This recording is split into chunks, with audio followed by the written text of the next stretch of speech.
नमस्कार, स्वागत है आप सभी का एक्सेल की एक और नई क्लास में। आज की इस वीडियो के अंदर हम लोग एक्सेल के इंसर्ट टैब के पूरी कंप्लीट जानकारी सीखने वाले हैं।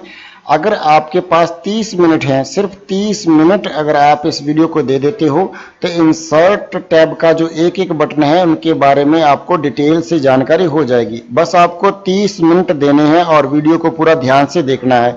जो चीजें मैं आपको बता रहा हूं आपको उसे अच्छे से देखना है। मैं आपको भरोसा दिलाता हूं कि इंसर्ट के एक एक बटन की आपको पूरी जानकारी हो जाएगी। नमस्कार दोस्तों, मेरा नाम है जगसीर और आप देख रहे हैं हमारे कंप्यूटर पाठशाला। अगर ये वीडियो आपको पसंद आती है तो लाइक शेयर कमेंट जरूर करना और चैनल को सब्सक्राइब जरूर करना। एक्सेल को स्टार्ट करने के लिए विंडो प्लस आर बटन दबाइए, रन कमांड खुलती है, इसमें एक्सेल टाइप करके ओके बटन प्रेस कर दीजिए। एक्सेल की फाइल आपके सामने ओपन हो जाएगी। आज हम बात करने वाले हैं इंसर्ट टैब के अंदर जो भी बटन दिए गए हैं उनके बारे में। इंसर्ट बटन में पहला बटन है पाइवट टेबल का। इसका इस्तेमाल करके आपने जो भी डेटा बनाया है उसको पाइवट टेबल में कन्वर्ट कर सकते हैं। जैसा कि मैं इस टेबल को पावर टेबल में कन्वर्ट करना चाहता हूं तो मैं इसको इस तरीके से रेंज दे दूंगा, यानी कि सिलेक्ट कर लूंगा। या फिर एग्जांपल के लिए मान लीजिए इस डेटा को करके दिखाता हूं आपको।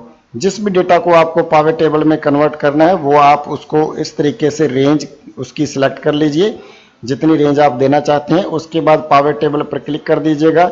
इस तरीके का डायलॉग बॉक्स आएगा जहां पे आपको दो ऑप्शन मिलेंगे, न्यू वर्कशीट और एग्जिस्टिंग वर्कशीट। न्यू वर्कशीट का मतलब है कि ये जो पावर टेबल है वो नई वर्कशीट पे बनेगा। अगर आप एग्जिस्टिंग वर्कशीट पर क्लिक करके ओके करोगे तो ये जो पावर टेबल है वो इसी वर्कशीट के ऊपर बन जाएगा। यहाँ पे ऊपर की साइड में आपको रेंज भी दिखा रहा है, जो आपने सिलेक्ट की है वो वहां पे डिस्प्ले होने लगी। इसके बाद खाली ओके करेंगे आप, इस तरीके से पावर टेबल के ऑप्शन आपके सामने आ जाएंगे। यहाँ पर देखोगे पावर टेबल करके आ रहा है और यहाँ पे जो भी हेडिंग्स बनाई थी वो सारी डिस्प्ले हो रही हैं, वो आपको इस टेबल में दिखाई दे रही हैं। अपने कोडिंग जिस तरीके से भी अपने डेटा को यहाँ पे लाना चाहते हैं बस उसी को यहाँ से उठा करके इस बॉक्स में रखना है। अगर आप फिल्टर करना चाहते हैं तो डिफॉल्ट फिल्टर में रख दीजिए, कॉलम लेबल लगाना चाहते हो तो कॉलम में रख लीजिए, अगर आप रॉ लेवल लगाना चाहते हो तो रॉ में रख लीजिए, वैल्यू लगाना चाहते हैं तो वैल्यू में रख लीजिए। जैसा कि सैलरी वाला डेटा है इसको मैं वैल्यू वाले में रख लूँगा। सबसे पहले यहाँ पे मैं नेम सेलेक्ट कर लेता हूँ, इसको रॉ में इस तरीके से छोड़ दिया है, ये रॉ वाले बॉक्स में आ गया है। ड्रैग करके आपने ले आना है। छोड़ने के बाद देखोगे कि यहाँ पे देखो जो भी नेम से इस शीट में जो भी बनाया था शीट 3 में वो सब कुछ हमारा इस पावर टेबल में आ चुका है। यहाँ पे देखिए ये बिल्कुल कन्वर्ट हो गया है पावर टेबल में, नीचे ग्रांड टोटल भी आ रहा है और फिल्टर भी शो हो रहा है। ये हमने कर दिया है। सैलरी को मैं इस वाले वैल्यू वाले बॉक्स के अंदर रख देता हूँ। तो देखिए salary sum of the salary ये सारी कैलकुलेट होकर के यहाँ आ चुकी है, जबकि शीट 3 में जो डेटा बनाया था उसमें कैलकुलेट भी नहीं किया था। जबकि ये जो पावर टेबल है उसमें सारा जो डेटा है आपका कैलकुलेट होकर के डिस्प्ले होने लगा है। ऑटोमेटिकली ग्रांड टोटल यहाँ पे डिस्प्ले होने लग गया है। अगर आप आईडी नंबर आप लेवल में कॉलम लेवल में आप रख दोगे इस तरीके से ड्रैग करके तो इस तरीके से देखो आईडी नंबर भी आपको दिखाई देने शुरू हो गए हैं। जितने भी स्टूडेंट्स हैं वो ऊपर की तरफ आईडी के थ्रू दिखाई दे रहे हैं। आपको मैं छोटा करके दिखा रहा हूं ताकि पूरा डेटा डिस्प्ले हो जाए। आप जो भी आईडी नंबर जिस भी स्टूडेंट के हैं तो ये उसी स्टूडेंट के आगे वो आईडी नंबर करके शो होने लगेगा। इस तरीके से पावर टेबल बहुत ही अच्छे तरीके से आपको डेटा डिस्प्ले कर देगा, आपके अनुसार आप जितना सोच सकते हैं उसी तरीके से। और सभी का ग्रैंड टोटल नीचे की तरफ दिख रहा है। अगर आपको इस तरीके से डेटा नहीं रखना है, यानी इस तरीके से डेटा को नहीं रखना चाहते, ये जो आईडी नंबर है इसको यहाँ से हटा भी सकते हो या आप इसको फिल्टर में डाल सकते हो। मान लीजिए मैंने वहाँ से हटाकर फिल्टर में डाल दिया तो हमारा डेटा इस तरीके से शो हो जाएगा। ये पहले से काफ़ी ज़्यादा बेस्ट लग रहा है और यहाँ पे हमें फिल्टर करने का भी ऑप्शन मिल रहा है ऊपर की साइड में। जब आप स्क्रॉल करोगे आईडी नंबर ऑल करके आ रहा है। ये जो आईडी नंबर हमने इसके अंदर डाले थे वो सारे के सारे यहाँ पे भी दिखाई दे रहे हैं। जैसे ही मैं इस पर क्लिक करूंगा सभी के सभी आईडी नंबर फिल्टर के थ्रू हमें दिखाई देने लग गए हैं। किसी भी पार्टिकुलर आईडी का आप देख सकते हो, जिस पे भी आप क्लिक करके ओके करोगे पार्टिकुलर उसी आईडी का डेटा आपके सामने डिस्प्ले होने लगेगा। तो इसी तरीके से अगर आपने इसको हटाना है तो आप इसको ऑल कर दीजिए और सारे का सारा डेटा आपके सामने शो हो जाएगा। अगर आईडी नंबर में यहाँ डाल दूं और फिल्टर करने वाला ऑल का जो ऑप्शन है वो बदल जाएगा। इसको मैं नेम वाले को ऊपर कर देता हूँ, आईडी वाले को नीचे कर देता हूँ। तो अभी देखिए पूरा डेटा हमारा बदल चुका है। हमने रॉ लेवल में आईडी डाल दिया है और यहाँ पे फिल्टर में हमने नेम डाल दिया है। अब नेम वाइज हम इसको फिल्टर कर सकते हैं। इस पर क्लिक करेंगे, यहाँ पे सभी नेम डिस्प्ले होने लगे हैं। जिस भी नेम को सिलेक्ट कर लेंगे, जैसे नेहा को सिलेक्ट कर दिया हमने और नेहा को सिलेक्ट करने के बाद हमने ओके करेंगे तो नेहा का डेटा हमारा जो है डिस्प्ले होने लगेगा। 3 लोग जो नेहा नाम के हैं और वो तीनों के तीनों हमारे शो होने लगेंगे। देख लीजिए इस शीट में 3 जो है नेहा नाम के बच्चे हैं वो सारे के सारे डिस्प्ले होने लगे। अगर ऑल कर देंगे तो सारा डेटा हमारे सामने डिस्प्ले होने लगेगा। पावर टेबल की मदद से आप अपने डेटा को अपने अकॉर्डिंग यहाँ कस्टमाइज कर सकते हैं। डेटा में सभी चीज़ें दिखाई दे रही हैं, यहाँ पे सीरियल नंबर, नेम, आईडी सब चीज़ें यहाँ पे हैं, लेकिन हमने इसको अपने अनुसार कस्टमाइज कर लिया है। पावर टेबल की आप जितनी ज़्यादा प्रैक्टिस करोगे उतनी ही जल्दी से आपको और अच्छे तरीके से आपको समझ में आएगा। ये जो पावर टेबल का इस्तेमाल करके आप जो भी डेटा तैयार किया है उसको आप अपने अकॉर्डिंग इंसर्ट करा सकते हैं। इसी में अगला ऑप्शन है टेबल, और दोनों का काम ही टेबल बनाना है, लेकिन थोड़ा सा अलग है। पावर टेबल हमने सीख लिया है, अब बात करते हैं टेबल की। टेबल कैसे बनाएंगे? फॉर एग्जांपल के लिए ये एक डेटा हमने तैयार कर लिया है, इसको टेबल में कन्वर्ट करना चाहता हूं। बस इसको हम इस तरीके से सिलेक्ट करेंगे और टेबल पे क्लिक करेंगे। इस तरीके से इस डायलॉग बॉक्स में टेबल की रेंज अपने आप सिलेक्ट हो गई है। ये रेंज देख करके हमने सिर्फ ओके क्लिक कर देना है और ये आपका डेटा टेबल में कन्वर्ट हो चुका है। सब कुछ ऑटोमेटिकली चेक हो चुका है, डिजाइन भी लग गया है, फिल्टर भी लगाए आपको मिल गए हैं। फिल्टर का इस्तेमाल करके आप कोई सी भी वैल्यू अपने हिसाब से अब्स्ट्रैक्ट कर सकते हैं। एग्जाम्पल के लिए मान लीजिए अगर आपके बॉस ने आपको कहा है कि जितनी भी राधा नाम की लड़कियां हैं उनका डेटा हमको चाहिए, तो फिल्टर पे जाएंगे और यहाँ से सेलेक्ट ऑल को अनचेक करके सिर्फ ओनली राधा को सिलेक्ट करके ओके कर देंगे। तो राधा नाम से सिर्फ इस डेटा में एक ही डेटा है, तो वो हमारे सामने डिस्प्ले हो गया है। तो इस प्रकार से आप किसी भी डेटा को आप फाइंड आउट कर सकते हैं। अब नेहा को भी सिलेक्ट करके ओके करेंगे। अब नेहा नाम के 3 लोग हैं, तीनों का डेटा डिस्प्ले हो गया है और राधा भी। पहले जैसा करना चाहते हैं तो सिलेक्ट ऑल कर दीजिए, ओके कर दीजिए, सारा का सारा डेटा डिस्प्ले हो जाएगा। सैलरी बेस पे छांटना चाहते हैं तो सैलरी बेस की फिल्टर को भी अपने हिसाब से आप मान लीजिए 5000 सैलरी है, उसको आपने डिस्प्ले करना है, सिलेक्ट करके ओके कीजिए। तो 5000 वाले 2 ऐसे डेटाज हमारे सामने आए हैं। पहले जैसा करना चाहते हैं तो सिलेक्ट ऑल कर लीजिए, सारा डेटा डिस्प्ले हो जाएगा। जैसे ही आप टेबल को कन्वर्ट करोगे एक डिजाइन टैब ओपन हो जाता है। इसका इस्तेमाल करके आप टेबल में बहुत सारे डिजाइन लगा सकते हो। जैसे टेबल का डिजाइन दिया गया है, जिस भी डिजाइन के ऊपर आपका माउस जाएगा वो डिजाइन अपने आप अप्लाई हो जाएगा। जो आपको डिजाइन पसंद आता है उस पर क्लिक कर देना है, टेबल आपकी उसी डिजाइन में कन्वर्ट हो जाएगी। आप दोबारा से भी अगर चेंज करना चाहते हो तो कोई भी डिजाइन लेकर के क्लिक कर सकता है। टेबल स्टाइल ऑप्शन मिल जाता है जिसमें आप जाकर के मैन्युअली भी आप टेबल का डिजाइन बदल सकते हैं।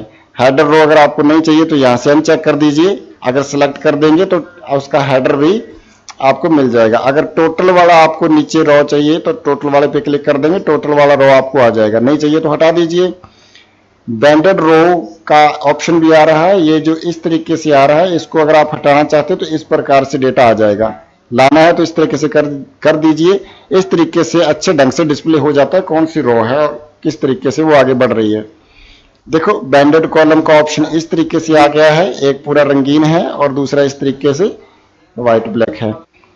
फर्स्ट कॉलम को अगर बैंडेड की तरह करना चाहते हो तो इस तरीके से आप फर्स्ट कॉलम पे क्लिक कर दीजिए, ये डिजाइन हो जाएगा। अनचेक करोगे, लास्ट वाले को करोगे तो लास्ट वाला हो जाएगा। इन सभी ऑप्शन का इस्तेमाल करके आप किसी भी तरीके से आपके टेबल को आप सजावट कर सकते हैं, डिजाइन आप कर सकते हैं। नेक्स्ट आप देखते हैं इस अगर टेबल के डेटा को एक्सपोर्ट करवा सकते हो, अगर कुछ भी एडिट कर सकते हो, उसके बाद इसे रिफ्रेश कर सकते हो। समराइज करना है तो पावर टेबल के साथ समराइज कर सकते हो। बहुत सारे ऐसे ऑप्शन हैं जिनका इस्तेमाल बहुत कम होता है लेकिन आपको पता होना चाहिए। यहां से किसके थ्रू आप रिमूव करना चाहते हो, सैलरी, आईडी नंबर, नेम, तो नेम की सबको अनचेक कर दीजिए, नेम को सिलेक्ट कर दीजिए और डुप्लीकेट डेटा रिमूव हो जाएगा। नेहा क्लिक करके ओके करेंगे। जितने जो डुप्लीकेट थे वो रिमूव हो चुके हैं। नेहा सिंगल रह गई है और बाकी जो थे नेहा वाले वो डेटा रिमूव हो चुका है। कंट्रोल जेड से वापस ले आते हैं। कन्वर्ट टू रेंज का ऑप्शन है, यानी कि आप जो इस टेबल जो बनाई है इसको पहले जैसा करना चाहते हो तो कन्वर्ट टू रेंज पे क्लिक कर दीजिए, पहले जैसी टेबल हो जाएगी। जैसे कि सबसे पहले सिंपल ले लेते हैं डिजाइन, और अभी भी फिल्टर लगे हुए हैं इसके ऊपर, ये अभी भी डिस्प्ले हो रही हैं। इसको सिलेक्ट कर लेंगे, कन्वर्ट टू रेंज पे क्लिक करेंगे, यस कर देंगे। ये जो फिल्टर हट चुके हैं, रिमूव हो चुके हैं, पहले जैसा हो गया है। इस प्रकार से आप टेबल का इस्तेमाल कर सकते हो। ये जरूरी नहीं है कि आपने कोई डेटा तैयार किया है तभी आप डेटा इंसर्ट करवा सकते हो। आप बिना डेटा तैयार किए भी टेबल को पहले इंसर्ट कर सकते हो, बाद में डेटा तैयार कर सकते हो। फॉर एग्जांपल देख लीजिए, इतने एरिया में हमें टेबल की जरूरत है, हमने इसको सिलेक्ट कर लिया है, रेंज दे दी है। इसके लिए हम उस पर क्लिक करेंगे, रेंज हमारी डिस्प्ले हो गई है, ओके करेंगे तो ये टेबल में कन्वर्ट हो चुका है। हम यहाँ से इसका डिजाइन भी सिलेक्ट कर सकते हैं, जो भी डिजाइन आपको अच्छा लगे उसको हम सिलेक्ट कर सकते हैं, और एडिट आप बाद में इसको अपने तरीके से कर सकते हैं। इस तरीके से जो है टेबल का इस्तेमाल आप कर सकते हो। सबसे पहले इसको करते हैं डिलीट, और इसी में करते हैं अगला ऑप्शन पिक्चर का। इस ऑप्शन का इस्तेमाल करके एमएस एक्सेल में कोई भी फोटो, कोई भी पिक्चर हम इंसर्ट करवा सकते हैं। बस आपको इस पर क्लिक करना है और डायलॉग बॉक्स ओपन आएगा। इस डायलॉग बॉक्स के माध्यम से आप अपने सारे कंप्यूटर में अपनी पिक्चर को एक्सप्लोर कर सकते हो। उसे सेलेक्ट करके आपको खाली इंसर्ट पे क्लिक करना है, आपकी पिक्चर आपकी वर्कशीट के ऊपर इंसर्ट हो जाएगी। और माउस का लेफ्ट बटन करके इसको आप ड्रैग कर सकते हो इधर उधर, और इस कोने से पकड़ करके आप इसको रीसाइज कर सकते हो। बड़ा आसान है। इसको आप फटाफट हम छोटा कर लेते हैं ताकि वीडियो बड़ी ना हो जाए। पिक्चर बहुत बड़ी है, हमने पिक्चर को छोटा कर लिया है। इस नोड को पकड़ करके आप इस पिक्चर को छोटा बड़ा कर सकते हो। जब आप पिक्चर को सिलेक्ट करोगे तो एक फॉर्मेट टैब भी ओपन हो जाता है। ये फॉर्मेट टैब एमएस वर्ड की तरह होता है। अगर आपने एमएस वर्ड का फॉर्मेट टैब पढ़ लिया है तो ये बिल्कुल अच्छे से आपको समझ में आ गया होगा, लेकिन फिर भी थोड़ी थोड़ी जानकारी हम यहाँ पे रिपीट कर देते हैं। यहाँ से आप इमेज की ब्राइटनेस, कंट्रास्ट, इस पे क्लिक करके पिक्चर का जो है कलर चेंज कर सकते हो। यहाँ पे क्लिक करके पिक्चर के जो साइज है उसको कंप्रेस कर सकते हो। चेंज पिक्चर पे क्लिक करोगे तो इस पिक्चर को चेंज कर सकते हो। रीसेट पिक्चर से आप कोई भी अगर पिक्चर में एडिटिंग कर दी है तो आप रीसाइज कर सकते हैं। काफी सारे स्टाइल हैं, इस पे क्लिक करके आप जो भी स्टाइल अपनी पिक्चर पे लगाना चाहते हो वहां जाके उसको क्लिक कर दीजिए, पिक्चर पे वो अप्लाई हो जाएगा। बगल में आपको मिलता है पिक्चर का शेप। पिक्चर का शेप अगर बदलना चाहते हैं तो किसी भी एक शेप को सेलेक्ट कर लीजिए। जिस भी शेप को आप क्लिक करोगे पिक्चर उसी लेआउट में आपके सामने डिस्प्ले होने लगेगी। तो ये यहाँ से पिक्चर बॉर्डर के अंदर आप पिक्चर का बॉर्डर मिल जाते हैं। यहाँ से आप पिक्चर का बॉर्डर कोई भी कलर लगा सकते हैं। अगर आप मोर कलर पे क्लिक करेंगे तो वो बहुत सारे कलर हैं। लाइन की विड्थ बढ़ाना चाहते हो तो वो भी बढ़ जाएगी। इसके बाद आप अपने जो लाइन की विड्थ है उसका डिजाइन भी बदल सकते हो। इसी में अगला ऑप्शन है पिक्चर इफेक्ट का। इसमें बहुत सारे इफेक्ट हैं, जैसे प्रीसेट दिया गया है, 3D डिजाइन्स दिए गए हैं। आप किसी भी डिजाइन को सिलेक्ट करके सिर्फ उस पर क्लिक करेंगे, वो डिजाइन आपका इस पिक्चर के ऊपर अप्लाई हो जाएगा। बहुत बढ़िया तरीके से, आसानी, बहुत ही इजी वे में अप्लाई हो जाएगा। इसी तरीके और भी बहुत सारे 3D ऑप्शन है, बारी बारी से सभी को चेक करके आप चेक कर सकते हो। एमएस वर्ड अगर आपने अच्छे तरीके से देख लिया है तो फॉर्मेट मेनू आपकी कंप्लीट एमएस वर्ड में ही हो चुकी है। ये सारे ऑप्शन एमएस वर्ड में बड़ी हमने डिटेल से बताए गए हैं, लेकिन फिर भी हम थोड़ा थोड़ा आप इनको यहाँ पे बताने की कोशिश कर रहे हैं। अगर आप इस पिक्चर की अलाइनमेंट सेट करना चाहते हो तो इस ऑप्शन में जाकर के पिक्चर की अलाइनमेंट लेफ्ट, राइट, बॉटम या मिडल में कर सकते हैं। एक से ज्यादा अगर पिक्चर ले रखे हैं, इसको डुप्लीकेट हम बना लेते हैं। दोनों को हम शिफ्ट दबा करके सिलेक्ट कर देंगे और इसको इस ऑप्शन में ग्रुप कर देंगे तो दोनों पिक्चर एक हो चुकी है। यानी कि कई सारी पिक्चर्स को भी आप एक ग्रुप में कन्वर्ट कर सकते हो। इसी तरीके से रोटेशन का भी है, आप इसको सिलेक्ट करके अपनी पिक्चर को किसी भी तरीके से घुमा देते हो। क्रॉप का बटन है, इसका इस्तेमाल करके आप अपनी पिक्चर को क्रॉप कर सकते हो। हाइट और विड्थ का है, इस पर क्लिक करके आप अपनी पिक्चर की हाइट और विड्थ को बढ़ा या घटा सकते हो। यहां से हमने फॉर्मेट टैब बहुत ही इजीली तरीके से शॉर्ट में कंप्लीट कर लिया है। अगला बटन है क्लिप आर्ट का। इसका इस्तेमाल करके एमएस एक्सेल में आप क्लिप आर्ट इंसर्ट कर सकते हो। इस तरीके से एक साइड विंडो आएगी, यहाँ पे जो भी आप क्लिप आर्ट सेट करना चाहते हैं ऊपर की साइड लिख दीजिए और गो पे क्लिक कीजिए। ये सर्च होकर के इस तरीके से लोड होकर के आ जाएगा। जो भी क्लिप आर्ट आपको चाहिए उस पर क्लिक कर दीजिए, वो कुछ ही देर में आपकी विंडो के ऊपर इंसर्ट हो जाएगा। क्रॉप करके पकड़ के छोटा बड़ा कर सकते हैं। जो भी आप सर्च करना चाहते हो वो यहाँ पे लिख देनी है। जैसे मैं रोज लिख देता हूँ और गो पे क्लिक करेंगे तो रोज हमारे सामने डिस्प्ले होने लगे हैं। जो भी रोज हमें पसंद है उस पर क्लिक करेंगे, वो विंडो के ऊपर डॉक्यूमेंट विंडो में इंसर्ट हो जाएगा। आप अपने तरीके से उसको एडिट कर सकते हो। देखो जैसे ही आप क्लिप आर्ट को इंसर्ट करवाओगे तो डिजाइन विंडो ऊपर फिर से डिस्प्ले हो जाएगा। अगर गलती से बाहर क्लिक कर दोगे तो डिजाइन विंडो हाइड हो जाएगी, ऊपर क्लिक करोगे डिस्प्ले हो जाएगा। तो ये सारी की सारी चीजें जो आपने पिक्चर के ऊपर अप्लाई की है वो क्लिप आर्ट के ऊपर भी अप्लाई होती हैं। नेक्स्ट में जो शेप्स का एक ऑप्शन है, ढेर सारे शेप्स हैं। आप कोई सा भी शेप्स आप वर्कशीट के ऊपर इंसर्ट करवा सकते हो।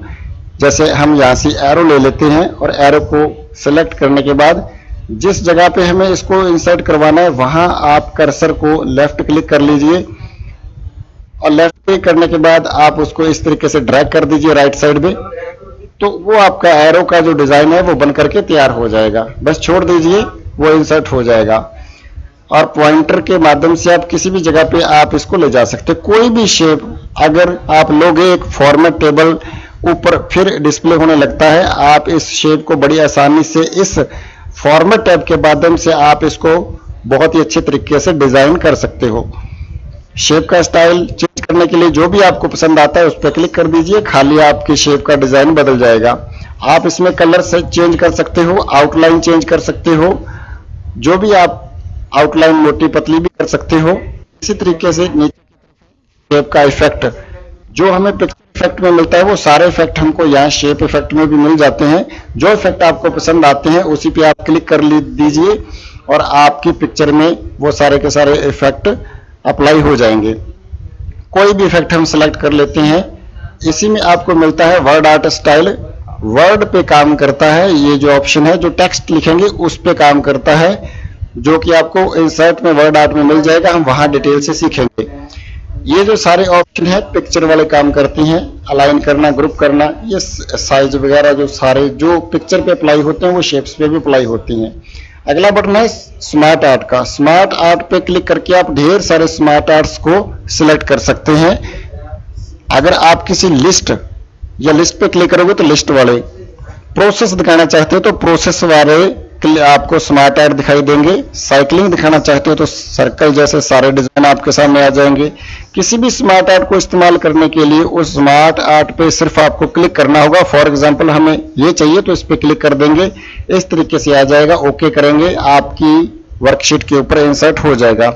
अब आप इसको ड्रैग करके इधर उधर कहीं पे भी मूव कर सकते हो, छोटा बड़ा भी कर सकते हो, अपने हिसाब से इसको सेट कर सकते हो। अगर इसमें कुछ लिखना है बस इसमें क्लिक कीजिए और इसमें आप लिखना शुरू कर दीजिए। जैसे मान लो मैं यहाँ पे कुछ भी लिख देता हूँ, जो भी आपको चाहिए वो लिख दो। तो आप जैसे लिखना शुरू करेंगे साइड में एक पैनल ओपन हो रखा है, उसमें भी आपका वो ही टाइप होना शुरू हो जाएगा। तो इस तरीके से आप इस जो डेटा तैयार कर लिया है या आपके अकॉर्डिंग डिपेंड करता है कि आप स्मार्ट आर्ट को कैसे इस्तेमाल कर सकते हो। जब आप कोई स्मार्ट आर्ट इंसर्ट करवा दोगे यहाँ पे डिजाइन वाला एक टैब खुल जाता है। आप ये सारा डिजाइन किसी भी तरीके से इस स्मार्ट आर्ट के ऊपर अप्लाई कर सकते हैं। मात्र आपको उसके ऊपर जाना है और जो भी डिजाइन पसंद आ रहा है उस पर क्लिक कर दीजिए और वो अप्लाई आ जाएगा। बहुत सारे स्मार्ट आर्ट के डिजाइन दिए गए हैं, आप उसको किसी के भी साथ चेंज कर सकते हो। जब आप स्मार्ट आर्ट इंसर्ट करोगे तो फॉर्मेट टैब के साथ डिजाइन टैब भी दिखाई देगा। तो यहाँ से आप शेप का डिजाइन अलग अलग अपने तरीके से ले सकते हो। आप अपने तरीके से इसको रीडिजाइन कर सकते हो। ये सारी की सारी जो आपने टैब है ये आपने इमेज में और क्लिप आर्ट में बहुत अच्छे तरीके से आसान वे में कर ली है। आप अपने तरीके से इसको किसी भी तरीके से अप्लाई करके सुंदर बना सकते हो। स्मार्ट आर्ट अब देखो हमारा काफी हद तक बहुत सारा स्टाइलिश लग रहा है। शेप को अगर खुद से फिल करना चाहते हो तो खुद से भी किसी और कलर से फिल कर सकते हो। ये जितने भी ऑप्शंस हैं वो पिछले टैब से मिलते जुलते हैं, इसकी प्रैक्टिस आप कर लेना। स्मार्ट आर्ट का इस्तेमाल करके आप यहाँ पे अपने अकॉर्डिंग जो भी आपके दिमाग में चीजें चल रही हैं, जिसके अकॉर्डिंग आप डेटा तैयार करना चाहते हैं, वो यहाँ से आप क्लिक करके पेज पर इंसर्ट कर लेना है। और ये आपको ध्यान देना है कि सारी चीजें एडिटेबल हैं। एडिटेबल का मतलब है आप इसमें कुछ भी चेंज कर सकते हो, आकार फॉर्मेट कर सकते हो, डिजाइन चेंज कर सकते हो, बस आपकी प्रैक्टिस के ऊपर डिपेंड करता है। जितनी प्रैक्टिस आप कर लोगे उतना अच्छे तरीके से स्मार्ट आर्ट को आप इस्तेमाल कर सकते हो। अब बात करते हैं चार्ट के बारे में। चार्ट में बहुत सारे डिजाइन आपको मिल जाएंगे, जैसे कॉलम है, लाइन है, पाई चार्ट है, बार चार्ट, एरिया है और ये स्कैटर है, अदर चार्ट्स हैं।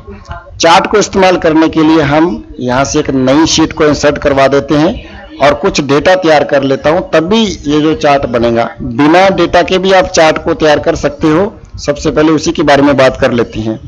जैसा कि मान लो कॉलम चार्ट हमें चाहिए, कॉलम चार्ट पे क्लिक कर देंगे, जो भी चार्ट हमें पसंद आएगा उस पर क्लिक कर देंगे। देखिए ये चार्ट का पैनल बनकर के तैयार हो चुका है, लेकिन इसके अंदर आपको कुछ भी दिखाई नहीं दे रहा होगा। क्यों?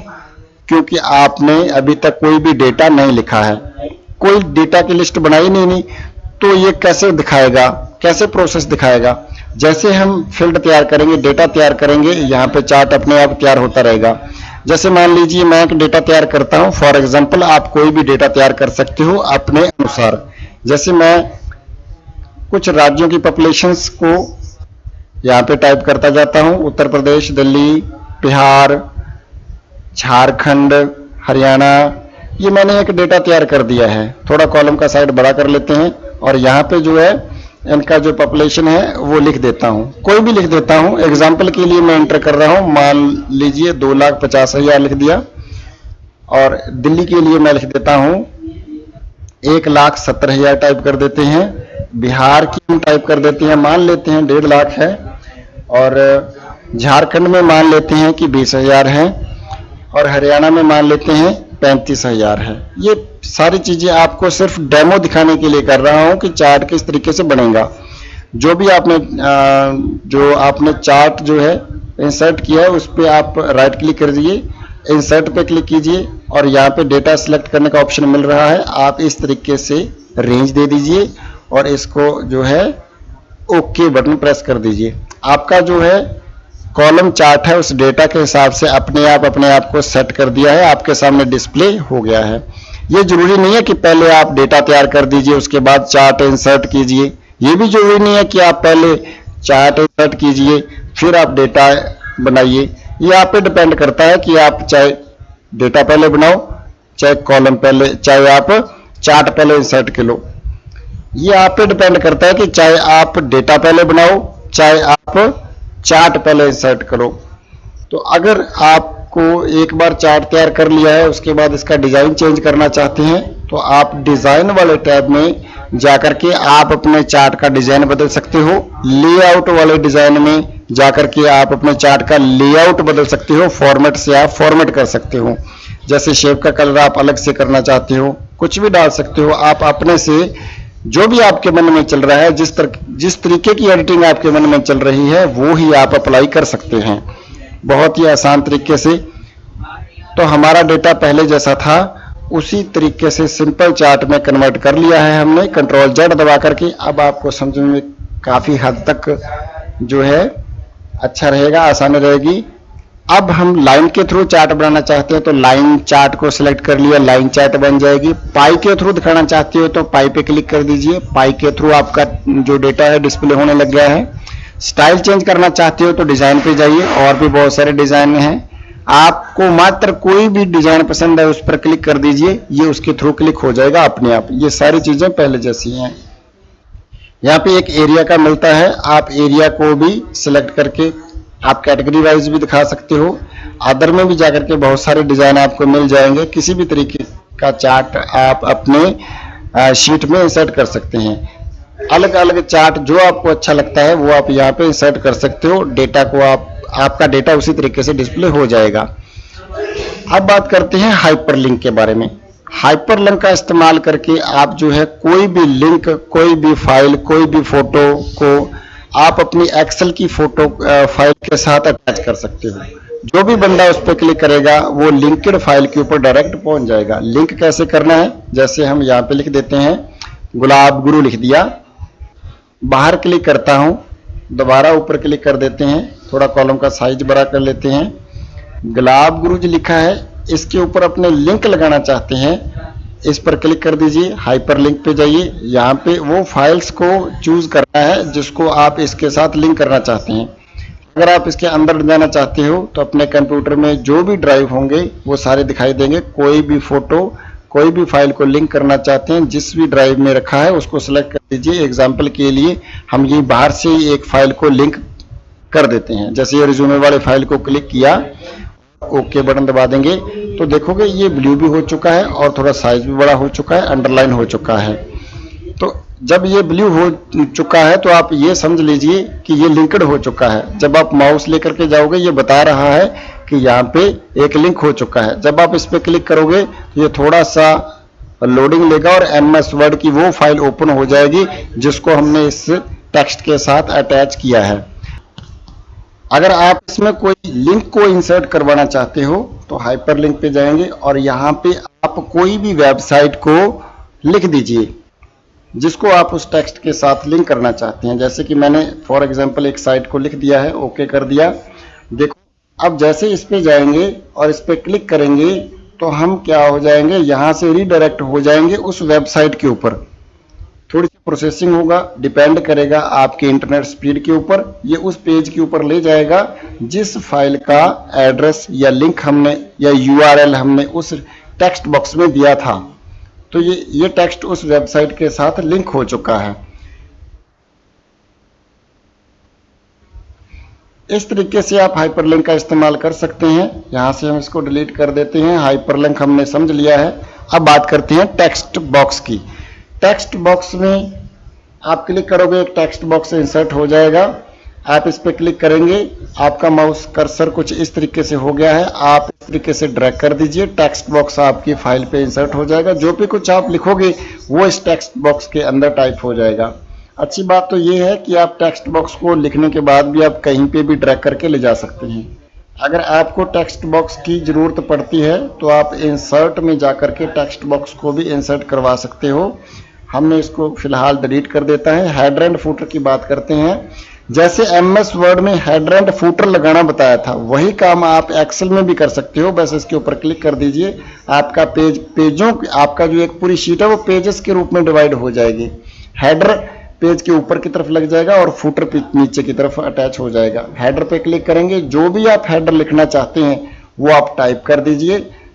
MS एक्सेल की फाइल के ऊपर वो हेडर लग जाएगा और सभी पेजेस के ऊपर वो हेडर अपने आप अटैचमेंट हो जाएगा। जैसे हम इस पेज के ऊपर क्लिक करेंगे तो वो ऑटोमेटिकली हेडर यहाँ पे आ जाएगा। यानी पेज को एक्टिवेट करना जरूरी है। यहाँ पे हम नहीं दिखाई दे रहा है, जैसे इस पेज के ऊपर क्लिक करेंगे ऑटोमेटिकली ये हेडर दिखाई देने लग गया। इसी प्रकार आप फुटर भी लगाना चाहते हो तो MS वर्ड की तरह इसमें फुटर भी लगा सकते हैं। जो भी आप लिखना चाहते हैं फुटर में वो लिख दीजिए। फुटर पर जैसे क्लिक करोगे डिजाइन टैब खुल जाता है। यहाँ से आप पेज नंबर, जितना पेज है, करंट डेट है, करंट टाइम है, फाइल पाथ है, कोई फाइल का नाम है, शीट का नाम है, पिक्चर, कुछ भी इंसर्ट करवा सकते हो। सारे ऑप्शन आपके सामने खुले हुए हैं। MS वर्ड में आपने बड़ी डिटेल में इस टैब की प्रैक्टिस कर ली होगी, मैं आशा करता हूँ। बाहर क्लिक करेंगे तो आज की डेट देखो यहाँ आ गई है, क्योंकि हमने करंट डेट को सिलेक्ट कर रखा था। अब नीचे की तरफ आते हैं और फाइल पर क्लिक करते हैं। जैसे इस पेज को ऐसे एक्टिवेट करेंगे तो ऑटोमेटिकली वो डेट यहाँ आ जाएगी। इस तरीके से आप इंसर्ट टैब में हेडर एंड फुटर का इस्तेमाल कर सकते हैं। इसको जो है फिर से हम सही कर देते हैं, Ctrl+Z करके वापस उसी तरीके से सिंपल पेज में कन्वर्ट कर देते हैं। अगला पेज दिया है वर्ड आर्ट का। इस ऑप्शन का इस्तेमाल करके अपने पेज पर कोई भी वर्ड आर्ट इंसर्ट कर सकते हो। जैसे ये डिज़ाइन हम लगाना चाहते हैं, इस तरीके से वो डिज़ाइन आ जाएगा। आप यहाँ पे लिखना शुरू करेंगे, वही टेक्स्ट उसी डिज़ाइन में लिखना शुरू हो जाएगा और ऊपर की तरफ फॉर्मेट टैब ओपन हो जाएगा। इसका इस्तेमाल आप बड़े ही आसान तरीके से कर सकते हो। वर्ड आर्ट स्टाइल में देखो, कलर चेंज करना है, मात्र उसे क्लिक करना है, सेलेक्ट करना है और यहाँ से टेक्स्ट फिल में जो भी कलर आप फिल करना चाहते हैं उसे सेलेक्ट कर दीजिए। वो कलर अपने आप इंसर्ट हो जाएगा। यहाँ से आप आउटलाइन का कलर सेलेक्ट कर सकते हैं। यहाँ से आप इफेक्ट देना चाहते हो वो इफेक्ट हो जाएगा। जो भी डिज़ाइन आपको पसंद है उसको मात्र सेलेक्ट कर दीजिए, वो अपने आप अप्लाई हो जाएगा। ये सारी की सारी चीज़ें हैं, आप इस पर अप्लाई कर सकते हैं। शेप्स में अगर कलर भरना चाहते हैं तो कलर भर दीजिए, मैं आपको बता दूं इसके बारे में एमएस वर्ड में आपको मैंने बता दिया है, लेकिन आप यहां पर भी आइए, प्रैक्टिस कीजिए, सभी चीज़ों की बारी बारी से चेक कर ली, आप बारी बारी चेक कर लीजिए सारे कंटेंट के ऊपर क्लिक करके कि क्या इफेक्ट हो रहा है। जितनी आप प्रैक्टिस करेंगे आपको उतना ही बहुत अच्छे तरीके से इसको समझ पाएंगे। प्रैक्टिस के ऊपर ही डिपेंड करता है कि आप कितना इसको सीख सकते हैं। बाहर क्लिक करते हैं, अगला बटन है सिग्नेचर लाइन का। कोई खास काम नहीं है इसका, बस इतना समझ लीजिए एक्सेल में सिग्नेचर लाइन ऐड कर सकते हैं इस तरीके से। जैसे इस तरीके से नीचे की तरफ ये आ गया है, पेज के ऊपर सिग्नेचर लाइन आ जाएगा, कोई मतलब उतना है नहीं है। बात करते हैं ऑब्जेक्ट की। ऑब्जेक्ट बटन बहुत ही काम का है। आप जब एक्सेल में काम करते हो, अगर आप किसी दूसरे सॉफ्टवेयर में से कोई भी काम करके एक्सेल में एक्सपोर्ट करवा लेना है डायरेक्टली कि वो ये सारी चीजें यहाँ पर आ जाएं, तो आप ऑब्जेक्ट बटन का इस्तेमाल कर सकते हो। जैसे हम यहाँ पे क्लिक करके ऑब्जेक्ट पे क्लिक करके हमारे कंप्यूटर में जितने भी सॉफ्टवेयर इंस्टॉल्ड है सभी के ऑप्शन यहाँ पे हमें मिल जाएंगे। जिस भी सॉफ्टवेयर में आपको काम करके एक्सेल में लेके आना है वो सॉफ्टवेयर को आप यहाँ से सिलेक्ट कर लेंगे। जैसे कि हम यहाँ पर एडोब फोटोशॉप में ही काम कर लेता हूँ, इसको सिलेक्ट करके ओके कर देंगे। तो देखिए अब ये लोड ले रहा है, एडोब फोटो 7.0 लोड हो गया है। आप इसमें जो भी काम करना चाहते हैं, ये पेज आपको दिख रहा है, पेज में आप जो भी काम करेंगे वो एक्सेल में ऑटोमेटिकली आ जाएगा। तो यहाँ पे हम कुछ भी काम कर लेते हैं। जैसे हम इस जगह पे हमने कुछ डेटा टाइप कर दिया है और ये चीज हमें एक्सेल में लेके जानी है। आप कुछ भी बना लीजिए, फोटो बना लीजिए, थंबनेल्स बना लीजिए। एग्जाम्पल के लिए मैं आपको बता रहा हूँ, इसको मैं मिनिमाइज करके दिखाऊंगा तो ये वैसे का वैसा डेटा आपका एमएस एक्सेल में आ चुका है। इसी तरीके से किसी दूसरे सॉफ्टवेयर में आप काम करके एक्सेल में लेके आना चाहते हो तो भी ऑब्जेक्ट बटन काम करता है। बात करते हैं सिंबल वाले बटन की। सिंबल पे क्लिक करके ढेर सारे सिंबल प्राप्त कर सकते हैं। जो भी सिंबल आपको पसंद है उस पर बस क्लिक कर दीजिए, इंसर्ट कर दीजिए, कर्सर की जगह पे सिंबल आ जाएगा।